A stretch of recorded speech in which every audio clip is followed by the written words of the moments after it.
Bonjour, c'est Cryptoï, j'espère que vous allez bien. Bienvenue dans la Crypto News du 6 décembre 2022 où on va revenir sur l'actualité un petit peu de ce qui s'est passé. Avant tout, je voulais vous dire que j'ai bien lu tous vos commentaires, ça me fait plaisir que ça vous plaise. On va continuer de toute façon toute la semaine comme ça et on en tirera les conclusions. Et si vous voulez soutenir la chaîne, likez et partagez la vidéo, ça aide au référencement et abonnez-vous si c'est pas déjà fait. On commence tout de suite les nouvelles avec plusieurs petites choses avant d'entamer les grosses. Première, nous avons notamment la Chine qui reconnaît les NFT comme une propriété virtuelle protégée par la loi, alors même qu'ils ont justement banni tout ce qui était lié à la blockchain pour pouvoir lancer leur yuan numérique, chose qui est très intéressante de voir exactement comment ça va se dérouler par la suite, mais c'est positif que même les NFT ont une représentation dans un pays qui a plus tendance à bannir tout ce qui est lié à la technologie de la blockchain. On continue avec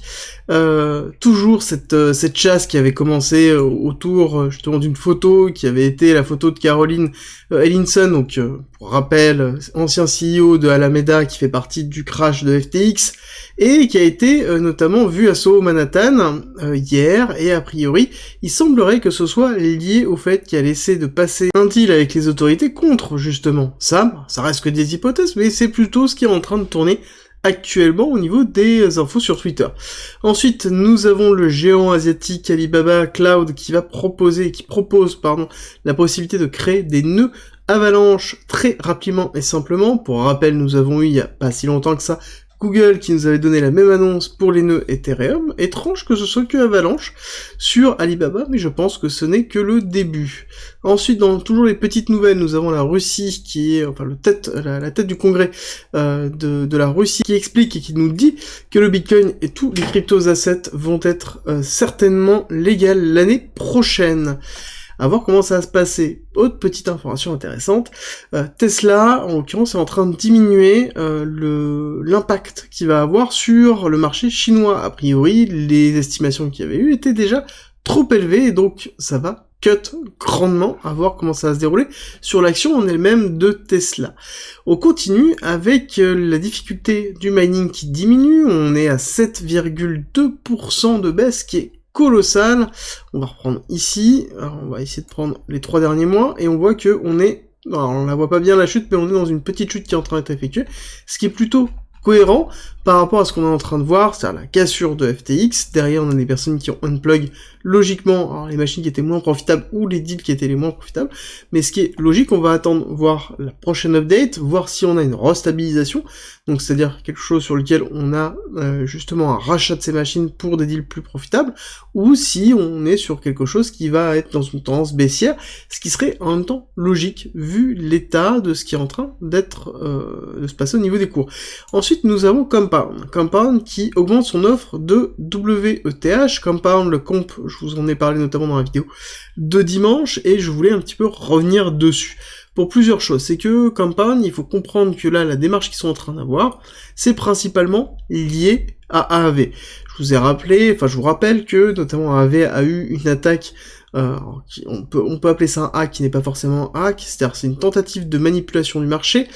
pour essayer justement d'extraire de la liquidité sur le protocole, chose qui a échoué, mais en tout cas qui a mis en exergue que il y avait des failles de ce côté-là, ou en tout cas on pouvait manipuler fortement quand il y avait assez peu de liquidité, et en l'occurrence on voit qu'ils sont en train d'augmenter Compound pour se protéger de ça, leur capital en WETH, c'est-à-dire la quantité de liquidité qu'ils ont en WETH. Et dans le même principe que AAV avait coupé un certain nombre de pools à faible liquidité, nous retrouvons Compound qui coupe aussi 4 pools, BAT, ZRX, MKR et YFI, sur lesquels on a assez peu de liquidité qui peut entraîner de la volatilité, et donc forcément de la manipulation derrière, ce qui est en même temps logique. Ensuite, on va continuer avec les rumeurs d'un Twitter Coin,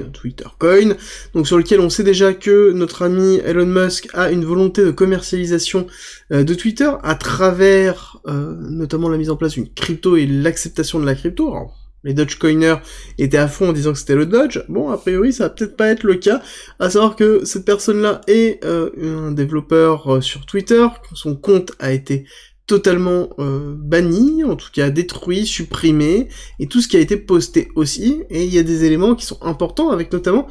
ici la possibilité d'avoir des coins, et la notion de coin placeholder. Je vous rappelle que aussi Twitter avait pour objectif de créer un wallet crypto, voir comment ça va se dérouler, et pour rappel, ce ne veut pas dire qu'on aura une crypto Twitter, ça veut dire aussi peut-être qu'on aura des coins Twitter qui s'échangeront tout simplement sous forme de monnaie de règlement, mais ces coins Twitter pourront être achetés par exemple avec d'autres crypto-monnaies. Il ne faut pas faire de schématisation globale comme quoi Twitter va créer sa propre crypto, on n'en est pas là, mais en tout cas, je pense que bon, voilà, on va avoir un Twitter coin à un moment donné sous forme de rentabilisation du contenu ou pour pouvoir avoir accès à des contenus, à voir comment ça va se dérouler par la suite. Ensuite, on a la grosse news, qui est Maple Finance, qui, en l'occurrence, a un crédit qui n'est pas honoré, et puis pas un petit crédit, on parle de 31 millions de dollars, qui n'est pas honoré notamment par Orthogonal Trading, qui est une autre société, qui a priori est en train de faire faillite, qui est totalement non solvent, donc c'est-à-dire qui n'a pas de fonds, et qui est incapable de rembourser les prêts qu'ils ont effectués chez M11. M11 étant justement Maple Finance, d'accord? Donc malheureusement, ça veut dire qu'on a quand même un trou dans la caisse au niveau de Maple Finance. Maple Finance étant quand même assez gros, il n'y a pas trop à s'inquiéter de ce côté-là, mais on pourra avoir d'autres implications au niveau d'Orthogonal. Ça reste une petite société, somme toute, mais derrière, le fait qu'il y ait Maple Finance, qui en tout cas déclare qu'ils ne vont pas être capables de pouvoir, qu'en tout cas Orthogonal ne sera pas capable de rembourser le crédit qu'ils ont effectué chez eux de 31 millions de dollars, ça veut dire qu'on a un trou de 31 millions de dollars, d'accord? Donc, clairement au niveau de Maple Finance, et ce qui est un peu dérangeant, c'est que Maple Finance et M11 Crédit, justement, qui sont la même chose, on les retrouve notamment dans des protocoles de lending, ou en tout cas des protocoles de CeFi, comme par exemple Midas, qui utilisent, ils ont donné notamment l'ensemble des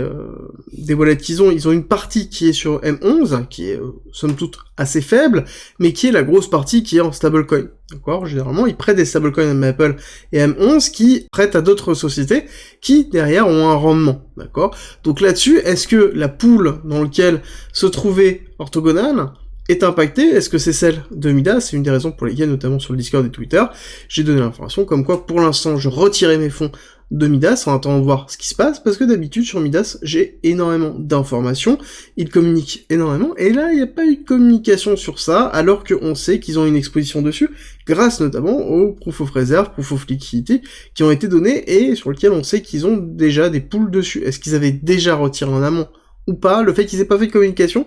bon, je me suis dit, je retire, j'ai donné l'information, et on verra plus tard si j'y retourne, et à quel pourcentage j'y retourne. Nous avons ensuite Nexo qui, derrière, recule devant le marché US, hein.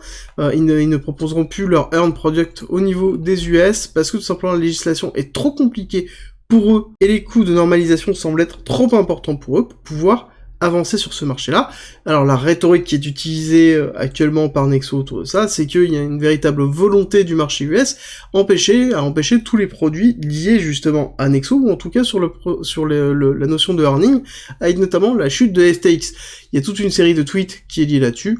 Bon, à vous de voir ce que vous en pensez. En tout cas, là-dessus, il faut bien prendre en considération que le marché US, c'est niet pour les produits earning de Nexo, et donc ils sont en train de retirer absolument tout ce qu'ils ont au niveau des US pour attaquer le marché international classiquement et se concentrer sur le marché notamment EU, donc européen, par rapport aux différents produits qu'ils ont. Ensuite, nous avons Solana qui lance un Found, donc pour pouvoir augmenter l'incentive sur la décentralisation de leurs nœuds. Ça veut dire quoi? Ça veut dire qu'il y a une incentive pour pouvoir créer des nœuds Solana avec un hardware un petit peu particulier et une position géographique un petit peu plus particulière.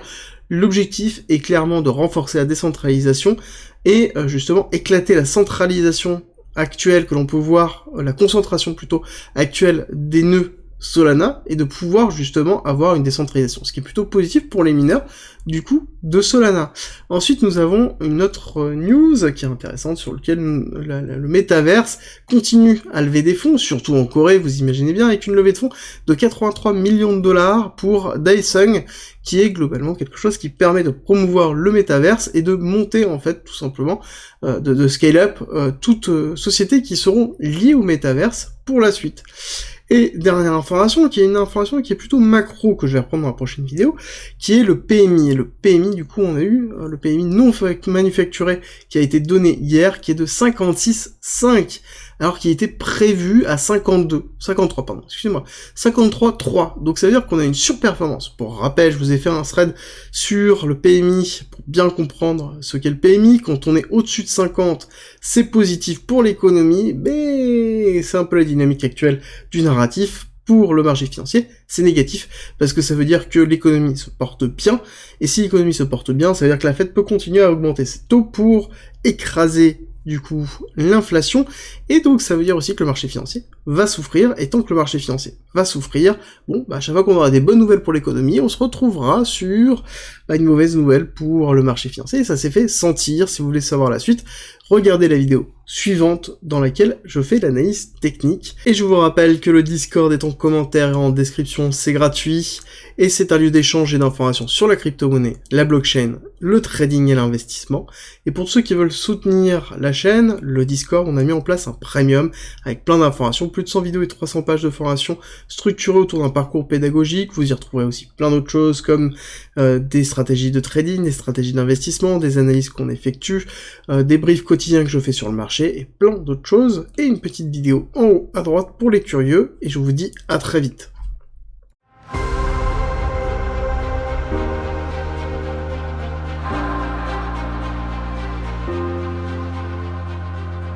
Si tu aimes mon contenu, n'hésite pas, partage, like, ça m'aide énormément, et rejoins-nous sur Discord.